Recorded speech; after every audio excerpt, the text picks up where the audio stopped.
आपसे कहूं कि हमारी पृथ्वी पर एक ऐसी जगह है जहां से अगर कोई प्लेन पास हो जाए तो वो गायब हो जाता है, या कोई शिप अगर उस जगह चले जाए तो वो फिर कभी रिटर्न नहीं आता, या ये कैसा रहेगा कि वहां घोस्ट शिप्स देखे गए और वो जगह का एक्सप्लेनेशन पूरी दुनिया में किसी के पास नहीं। अब तक आप समझ ही गए होंगे मैं किस जगह की बात कर रहा हूँ। जी हाँ, मैं बात कर रहा हूँ बरमूडा ट्रायंगल के बारे में। तो आज के इस वीडियो में हम जानेंगे बरमूडा ट्रायंगल के रहस्य के बारे में। क्या ये जगह सच में भूतिया है और प्लेन्स और शिप्स को गायब कर देती है, या यहाँ कोई बड़ा राक्षस है जो सब कुछ खा जाता है, या फिर इसके पीछे कोई साइंटिफिक रीजन है। आइए जानते हैं क्या सच्चाई है बरमूडा ट्रायंगल। हेलो दोस्तों, मैं इकबाल खान, आपका होस्ट एंड दोस्त। आज बात करेंगे हम बरमूडा ट्रायंगल के रहस्य के बारे में। तो लेट्स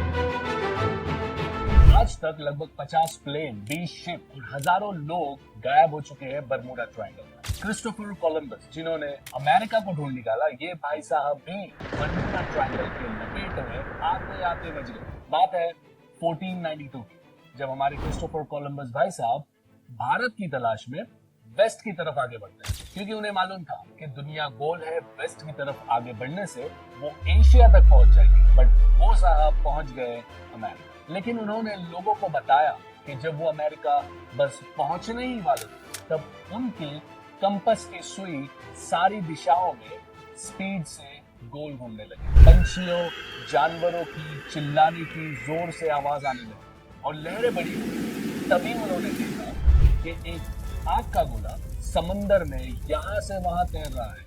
उन्होंने ये सब इग्नोर किया और अपनी दिशा में आगे बढ़ते रहे और अमेरिका पहुंचे। ये तो हुई 500 साल पहले की बात, जो क्रिस्टोफर कोलंबस ने एक्सपीरियंस की। चलिए नजर डालते हैं उन घटनाओं पर जो रीसेंट में हुई। बात है 1888 की। एक शिप जिसका नाम एलन ऑस्टिन, वो रवाना होता है इंग्लैंड से न्यूयॉर्क जाने के लिए, और उस शिप के कैप्टन थे कैप्टन ग्रिफिन। 2 से 3 दिन ट्रैवल करने के बाद कैप्टन ग्रिफिन डिसाइड करते हैं कि एक शॉर्टकट लिया जाए जिससे जल्दी न्यूयॉर्क वो पहुंच जाए, और वो शॉर्टकट बरमूडा ट्रायंगल के पास से गुजरता है। जब कैप्टन ग्रिफिन का शिप बरमूडा ट्रायंगल के पास पहुंचता है तो उन्हें एक और अनजान शिप दिखाई देता है जो बस पानी में यहाँ से वहां हो रहा था और कहीं नहीं जा रहा। कैप्टन थोड़ा सोच में पड़ते हैं और सोचते हैं कि जाकर हेल्प करते हैं। तो कैप्टन उस शिप के पास जाते हैं और कम्युनिकेट करने की कोशिश करते हैं उस अनजान शिप से, बट उस शिप से कोई रिस्पॉन्स नहीं आता। बहुत सोचने के बाद कैप्टन डिसाइड करते हैं कि कुछ लोगों को उस शिप पर भेजते हैं और क्या माजरा है वो चेक करते हैं। जब कैप्टन के कुछ क्रू मेंबर्स उस शिप पर पहुंच जाते हैं तो सब शॉक हो जाते हैं, क्योंकि उस शिप पर कोई नहीं होता, ना बंदा ना बंदे की जान, और शिप पर सारा सामान प्रॉपर रखा हुआ था। तो ये पायरेट्स का भी काम नहीं था। कैप्टन डिसाइड करते हैं कि वो शिप को अपने साथ न्यूयॉर्क लेके जाएंगे और वो शिप को हैंड ओवर कर देंगे न्यूयॉर्क अथॉरिटीज को। फिर दोनों शिप्स न्यूयॉर्क के लिए रवाना होती है। कुछ घंटे ट्रैवल करने के बाद अचानक कहीं से बहुत बड़ा तूफान आ जाता है और हर तरफ फॉग ही फॉग हो जाता है। दोनों शिप अलग हो जाते हैं। जैसे ही तूफान खत्म होता है, कैप्टन उस अनजान शिप को ढूंढने की कोशिश करते हैं, बट उस अनजान शिप का कोई अता पता नहीं होता। कुछ घंटे ढूंढने के बाद कैप्टन को शिप वही दिखाई देती है जहां पर वो पहले गई थी, और ये कैप्टन के लिए बहुत शॉकिंग था। तो कैप्टन उस शिप के पास जाते हैं और जो क्रू सेकंड शिप पर थे उनसे कम्युनिकेट करने की कोशिश करते हैं, बट सेकंड शिप से कोई रिप्लाई नहीं आता, क्योंकि उस शिप पर जो भी क्रू भेजे गए थे वो सब गायब हो चुके और शिप वैसे ही पानी में यहाँ से वहां हो रहा था। तो कहानी वहीं आ जाती है जहां पर कैप्टन को फर्स्ट टाइम वो अनजान शिप मिला। कैप्टन कई घंटों तक जानने की कोशिश करते हैं कि आखिर ये शिप पर हो क्या रहा है, और वो अपने बचे हुए क्रू को उस अनजान शिप पर नहीं भेजना चाहते थे। तो आखिर में वो ये डिसाइड करते हैं कि उस शिप को वहीं छोड़कर न्यूयॉर्क की तरफ बढ़ जाए। और जब कैप्टन न्यूयॉर्क पहुंचते हैं और ये सब लोगों को बताते हैं, तो ये कहानी आग की तरह फैल जाती है हर जगह। ये तो हुई शिप्स की बात। आइए जानते हैं एक और घटना जो यूएस नेवी प्लेन्स के साथ हुई। बात है 5 दिसंबर 1945 की। टाइम हो रहा था दोपहर के 2 बजे। 5 टॉर्पीडो प्लेन्स यूएस नेवी के टेक ऑफ करते हैं फ्लोरिडा से, जिसे फ्लाइट 19 कहा जाता है। ये एक 3 घंटे की रूटीन ट्रेनिंग थी। इन 5 प्लेन्स में 14 क्रू थे, जिन्हें लीड कर रहे थे लेफ्टिनेंट चार्ल्स कैरल टेलर। सब कुछ नॉर्मल था, मौसम भी अच्छा था। टेक ऑफ के 2 घंटे बाद क्रू के squadron leader lieutenant Charles Carroll Taylor report करते हैं कि अचानक उनके कंपास में कुछ खराबी आ गई और वो काम नहीं कर रहा है। तो वो अपना बैकअप कंपास निकालते हैं, बट वो कंपास भी काम नहीं कर रहा था और उन्हें समझ नहीं आ रहा था कि उनकी लोकेशन क्या है। जब चार्ल्स ने दूसरे पायलट से पूछा तो वो भी यही कह रहे थे कि उनके इंस्ट्रूमेंट्स भी प्रॉपर काम नहीं कर रहे थे। कंपास खराब होने के बाद चार्ल्स रेडियो ट्रांसमिशन पर कंफ्यूजिंग मैसेज भेजते हैं। लेफ्टिनेंट चार्ल्स कैरल टेलर कहते हैं, मेरे दोनों कंपास काम नहीं कर रहे हैं। मैं फोर्ट लॉडरडेल फ्लोरिडा ढूंढने की कोशिश कर रहा हूँ और मुझे समझ नहीं आ रहा कि फोर्ट लॉडरडेल कैसे पहुंचा जाए। वक्त था शाम के 5 बजे। मौसम खराब होने लगता है। चार्ल्स को लगता है कि उनके प्लेन्स गल्फ ऑफ मैक्सिको के ऊपर उड़ रहे हैं और उन्हें ईस्ट की तरफ फ्लाई करना चाहिए, तो फ्लोरिडा वो पहुंच जाएंगे। और जैसे ही चार्ल्स कमांड देते हैं दूसरे प्लेन्स को ईस्ट में फ्लाई करने के लिए, एक क्रू का रिप्लाई आता है रेडियो पर, अगर हम वेस्ट में फ्लाई करते हैं तो हम फ्लोरिडा पहुंच जाएंगे, वेस्ट की तरफ फ्लाई करो। क्योंकि क्रू को लग रहा था कि वो ऑलरेडी फ्लोरिडा के ईस्ट में है, उन्हें वेस्ट में फ्लाई करना चाहिए फ्लोरिडा पहुंचने के लिए। मौसम और खराब होता है और सूरज भी डूब जाता है और सारे प्लेन्स ईस्ट में फ्लाई करते हैं जैसे चार्ल्स ने कमांड दी। शाम के 7 बजे रेडियो ट्रांसमिशन पर आखिरी मैसेज सुनाई देता है चार्ल्स द्वारा, सारे प्लेन्स साथ आ जाओ, जमीन दिखते ही हम साथ लैंड करेंगे। इस रेडियो ट्रांसमिशन के बाद सारे प्लेन्स गायब हो जाते हैं और आज की डेट तक किसी के पास उन प्लेन्स की कोई अपडेट नहीं है और किसी को नहीं मालूम उन 5 प्लेन्स के साथ क्या हुआ। फ्लाइट 19 के गायब होने के बाद एक search and rescue mariner plane take off करता है 13 क्रू के साथ और उनका मिशन था फ्लाइट 19 के 5 प्लेन्स को ढूंढना। बट टेक ऑफ करने के 30 मिनट बाद ये प्लेन भी गायब हो जाता है। फ्लाइट 19 के 5 प्लेन्स और मरीनर प्लेन के गायब हो जाने के बाद कुछ दिन तक सर्च ऑपरेशन किया जाता है, लेकिन उन्हें कुछ नहीं मिला, ना किसी की बॉडी और ना कोई प्लेन के डैमेज पार्ट। और सबसे इंटरेस्टिंग बात ये थी कि दोनों फ्लाइट जहां गायब हुई थी वो एरिया को आज हम कहते हैं बरमूडा ट्रायंगल।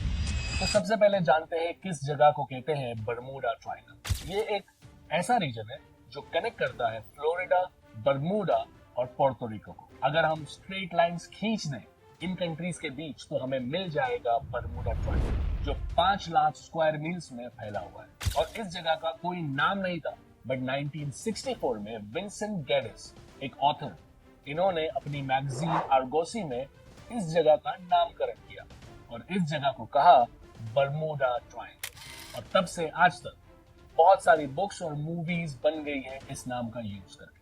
और यह बात सच है कि यहाँ बहुत समय से शिप्स और प्लेन्स गायब हो रहे हैं और बहुत सारी एक्सप्लेनेशन है लोगों के पास।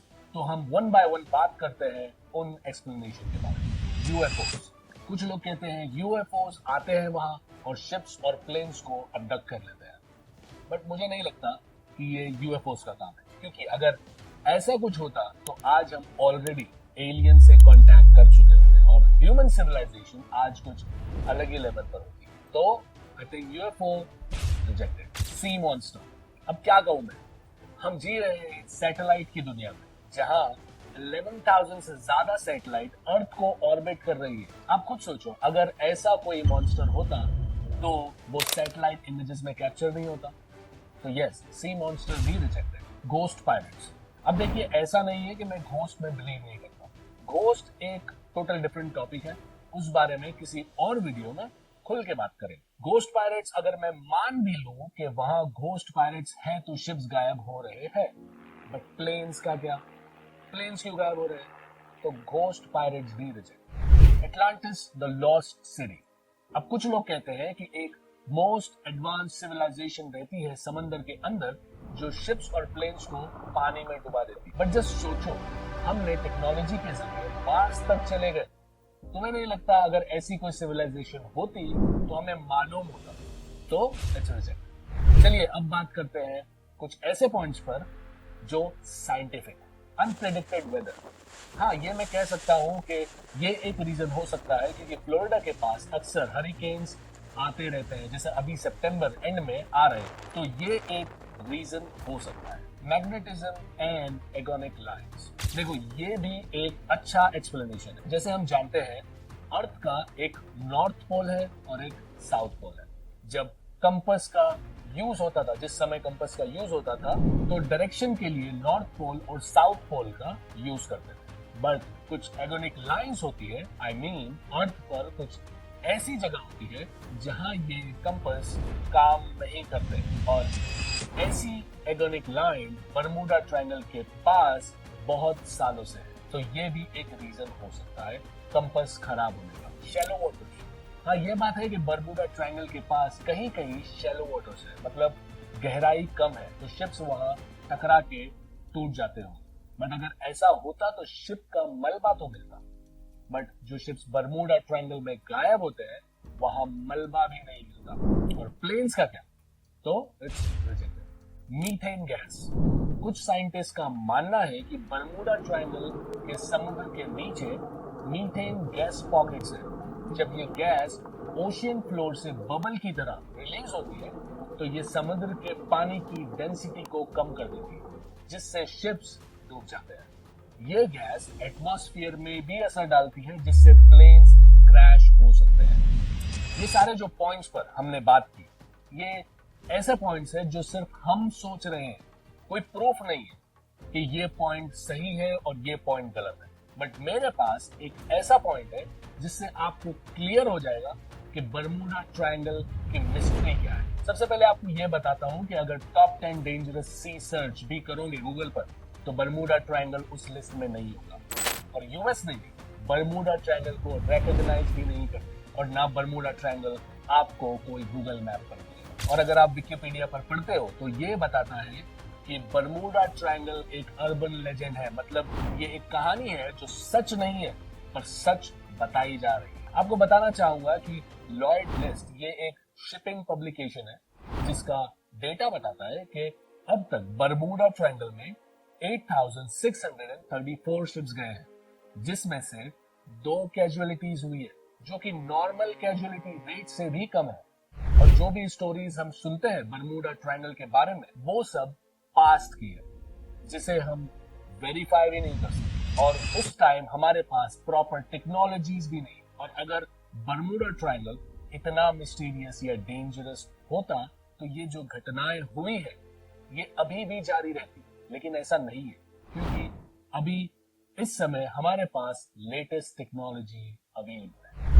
असल बात तो ये है कि बरमूडा ट्रायंगल को बहुत ज्यादा हाइप दी गई और मिस्टीरियस बनाया गया। अब आपने कभी ना कभी चाइनीज विस्पर गेम तो खेला ही, जिसमें पहला बंदा दूसरे बंदे को एक मैसेज फॉरवर्ड करता है और दूसरा बंदा तीसरे बंदे को सेम मैसेज रिपीट करता है। लेकिन जैसे जैसे गेम आगे बढ़ता है 10th बंदे के पास तो वो मैसेज में बहुत कुछ बदल चुका होता है और जो ओरिजिनल मैसेज होता है वो मैनिपुलेट हो चुका होता है। इसी तरह ये जो कहानियां हम सुन रहे हैं और बता रहे हैं ये भी ऐसे ही मैनिपुलेटेड कहानियां। अब जैसे क्रिस्टोफर कोलंबस, हो सकता है उन्होंने कहा हो कि बड़ी लहरें थी और जानवरों की आवाज आ रही, बट जिसने भी ये स्टोरी आगे लोगों तक पहुंचाई मिर्च मसाला लगा के पहुंचाई, जहां एक आग का गोला समुद्र में तैर रहा है। और एलन ऑस्टिन की स्टोरी में जो हो सकता है कि कोई घोस्ट शिप्स था ही नहीं,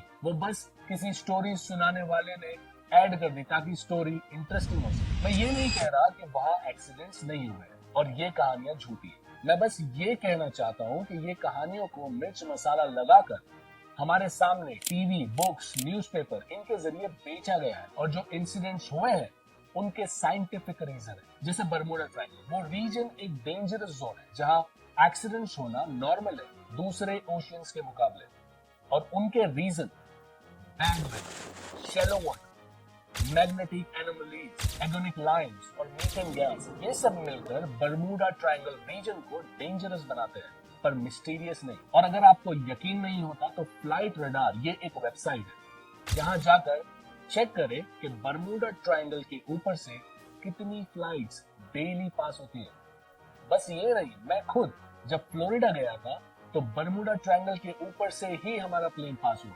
तो अब आपको क्लियर हो गया होगा कि बर्मुडा ट्रायंगल का कोई रहस्य है ही नहीं, जस्ट लोगों के द्वारा बनाया गया एक मिथ है। आई होप आपको ये वीडियो पसंद आया होगा और बर्मुडा ट्रायंगल का जो चाइनीज विस्पर गेम जो चला आ रहा है सदियों से, वो क्लियर हो गया। तो आज के लिए बस इतना ही।